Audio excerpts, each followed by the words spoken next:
All right, so this is a suggestion via a channel member. The name of the video is, why do the British look down on Americans? Guys, interesting enough here. I live half the year in Europe, and I can definitely tell you the people that I've encountered that just do not like America specifically are people who perceive America to be what they see in TV. On TV, in movies, on television shows, all fantasy nonsense. Basically, that's generally what people perceive the United States of America to be. All right, they think that we're absolutely crazy. They think, why do you have guns? Because just because your country doesn't allow you to have guns, that doesn't mean that we shouldn't have guns. Okay. Either way, let's go ahead and jump into it immediately. See what this takes us, guys. Let's do it. Let's do it. Personally, when I come to the UK, I have the impression that I've come halfway across the Atlantic. I'm not just off the coast of continental Europe. And by that I mean, culturally, it feels so much more similar to the life that I had in the US. The Depending where you are. of life, the speed, the capitalism, the language. Everyone speaks English. Everyone's got the same sort of core values. I'm not necessarily a big Christian person at all, but we all come from this Christian-based countries. America and Australia are English. There's some things that happen in history, but at the end of the day, we're kind of all the same group of people in that regard. No, we're not. Culturally influenced. Culturally influenced by the same group. Okay. So I personally don't see many differences at all. I mean, I've got wonderful American friends who I adore. So that question for me is a difficult one because I think they're great, they're fantastic. Yeah. I think the differences in the way our language is, in the way we use different words, that's where there's a difference. So pretty minor. Yeah. Do you think that sometimes some of the British media or the portion of the British population that looks down on Americans, is it a way to deflect some of the issues that exist here? Could that be said of all societies? Yeah, you can say that of all societies, but you can also say that about the media. They're always distracting, aren't they, from topics, whatever it is. America's seen as very alpha male, if you think about it in terms of masculine and feminine. Yeah. There's an alpha maleness to Americans. And maybe it's just the way they speak, the accent. But you don't really have that sense of Britain. I think there's a stereotype of the repressed male, that soft-spoken. Yes. Considering we're... Yeah, to be honest, yeah, absolutely. The repressed male. You said it perfectly, bro. Yeah, that's basically the overall stereotype of, I would say, Australia, and the UK. Definitely. I can definitely tell you that that's a thing that happens. It's like the softest spoken, repressed male. Like right on the edge of Europe, we have more in common with America in many ways than we do with the rest of Europe, which in theory is where we should be more aligned. And I think there's sort of something that can feel sort of slightly odd about that, like with the whole Brexit thing, breaking away more from where we're most closely connected to and sort of being in a situation where, we're going to end up with chlorinated chicken instead. There's this tendency to think of Americans as just... they're simplistic, really. Are you annoyed by the Americans here in sometimes. I wouldn't say. Depends how they are. Now the interesting thing is I love to drag the US through the mud and criticize it. I can tell. For all the things that I think it deserves criticism for, but the second the Brits start criticizing me or the US, you have nothing to say. Kind of like I can criticize where I grew up, but you aren't allowed to. Okay. And the British, in my opinion, are doing their version of the same thing, criticizing themselves to no end, but no one wants an outside opinion. Maybe we all do this. I think we all do this. It's like pointing at someone else's flooding house when your own house is on fire. So I lived in America for 6 years. I lived in California, Alabama, and Oklahoma for 3 years. Everyone hears my accent and is like, oh, where in America are you from? I'm like, bro, I'm actually from Australia, but then they give me their little opinions on American stuff. So I've actually had to play defense a couple times since I've been out here. Are you serious? I'm so serious. Because they talk about guns or they talk about this, but they don't have a very good understanding, not just English people, this is people around the world, even in Australia. People don't have an understanding. The history of America and why those things became what they were. People trying to throw rocks and then hide their hands. Yeah. Guys. They don't want the blame to be on them, so it's easy to put it on the big superpower that is on everyone's TV. My perception is I don't consider Americans necessarily lesser in terms of lifestyle, culture, per se. I just think it's a bit more apparent than it is in the UK, but the UK is just as problematic. There's always sort of a sense in the past that America was sort of, 2 decades ahead of what was happening in this country. There is a sense that we're getting closer the gap in is a closing. time frame. I would say younger generations tend to be a bit more, and the only word I can think of it is shameful.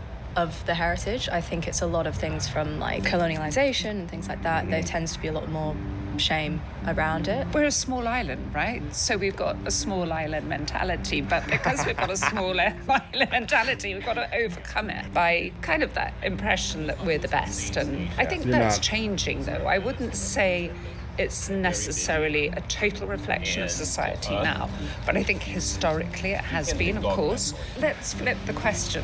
How are Americans perceiving the British? Okay, guys, I want to go ahead and say something really quickly, guys. We're going to get back to the video, but I want to kind of interject here.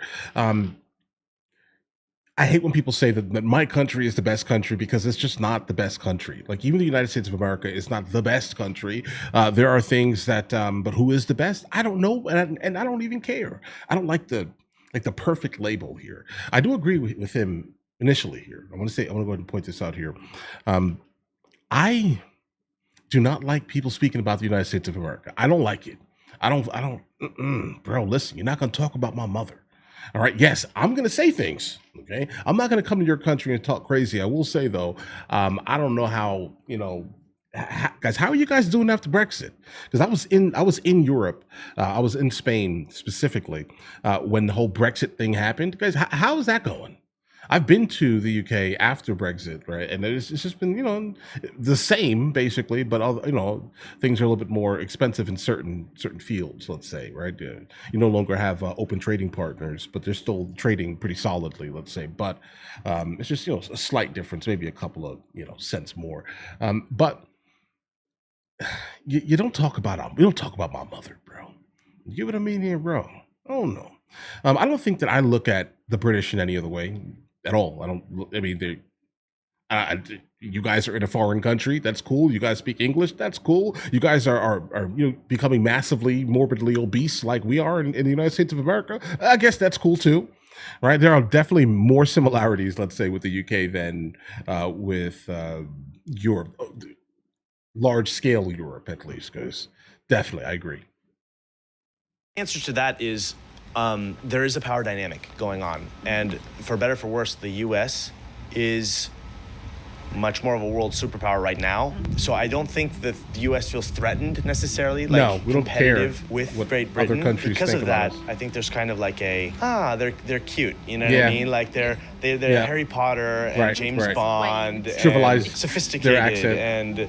Use words like autumn. Exactly. But I also think that there's also a major degree of ignorance. Like the U.S. is so self-involved. We're not even paying attention to what's going on elsewhere in the world. So there's not even enough to form an opinion. Now this video was definitely supposed to be in good fun.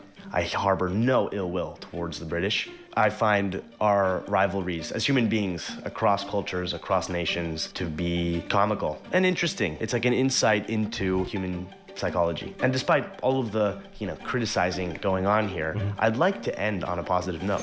I'd like to express my appreciation for a few things that I think the British do better than Americans. Your healthcare system, for one. Also, the Premier League. They say football. Yeah, bro. I mean, you're talking about soccer now, bro. Past that. That's irrelevant. The relevant part is the healthcare. I will say, though, do they do healthcare better than us? I mean, I think they do healthcare. Absolutely do healthcare. How about this? Most of the world does healthcare better than us. I mean, yeah, we pay for it. Large scale, all of our medication is way more expensive than it needs to be, let's say. But they still got crazy lines, bro. They do. But that's it. The soccer stuff is irrelevant. Better than Americans. Your healthcare system, for one. Who cares also, about that? The Premier League. They say football was invented in England, and if that is true, as someone with Argentinian background, I can only thank you. I also have to thank you for your incredible music. What a contribution to our collective heritage.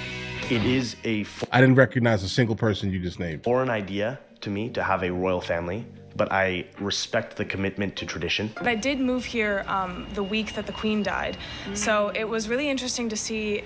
I think my first impression of the British as a public was that of mourning for their queen, the 14-hour-long line to go see her lying in state. So I think it was a little bit of a shock. This might sound silly, but how procedural the British can be. I noticed that tends to be, every British person I've met tends to be very procedural. As opposed to Americans, I think are a little bit more chaotic. Dare I say, free-spirited or individualistic. Absolutely. So, I think that's not to say that one is better than the other. And as a final note. Okay, but one tends to be more successful than other. than the other, but a good mix of these two is absolutely amazing, guys. I mean, listen, imagine someone who is free spirited, let's say, and also at the same time, structural. That sounds like an amazing mix. Let's say this sounds like an amazing mix for success here. Right? Be that person. Right? Mix the both, blend the two, guys. Right? This is okay, guys. I mean, I definitely did not know what to expect as we were entering into this video, because sometimes you guys troll me, and I'm like already kind of on guard to be like, why are you talking about my country? Okay, I'm already on guard. I will say though, the majority of the English-speaking people that I am friends with, specifically in Spain, are British, right? They're cool. They're just super interested in like New York for some reason, right? They're super interested in New York and like LA because again, the opinion that people have created that are not from the United States of America is that the entire country is New York City, California. All right, they think that the whole country is like this uber left progressive liberal type of scenario. They believe that, truthfully, that is the entirety of the country, and so when they see Trump, for example, they're like, ew, he goes against everything that I thought, that type of thing. Either way, guys, listen, I don't have any problem with anyone having an opinion, or have the opinion, sure, right? Just understand that someone's going to reciprocate that. And I do know that the average American does not care. Like you can be from, name any country on the planet, and then you say you don't like Americans. Okay, for example, an American, the average American, I wouldn't say average because it depends on where you are in America, but the patriotic American is going to be like, we don't care about your opinion anyway. You can't beat us. You're not richer than us. You can't beat us. So, yeah. So just expect one day the response is going to be something like that. Generally, I think that's what I experienced this one time. I was in Plaza de España. It was in Sevilla in Spain, the south of Spain. And there was a guy that was from the state of Georgia speaking to someone on the street, trying to speak with a translation type app in his hand, right? I'm trying to speak to a guy, and the guy was like, Americans, right? And then the immediate response was like, your country can't beat us. But then in my head, I'm like, bro, that's like wildly ignorant thing to say. And the reason why it's so ignorant to say is because, bro, you're in a foreign country right now. Like you should be kind of, evolved mentally enough to understand that specifically if you're someone who is a world traveler, right? You should understand that people are going to say whatever they're going to say, but doesn't really truthfully, do you have to respond in a manner that is just absolutely degrading, even though they did not care about your opinions or feelings. They just strongly detest America because of some nonsense the American media has pushed to them. Guys, all right. But either way, guys, listen, let me know in the comments what you guys think. You guys all have an absolutely amazing day. Enjoy your day thoroughly.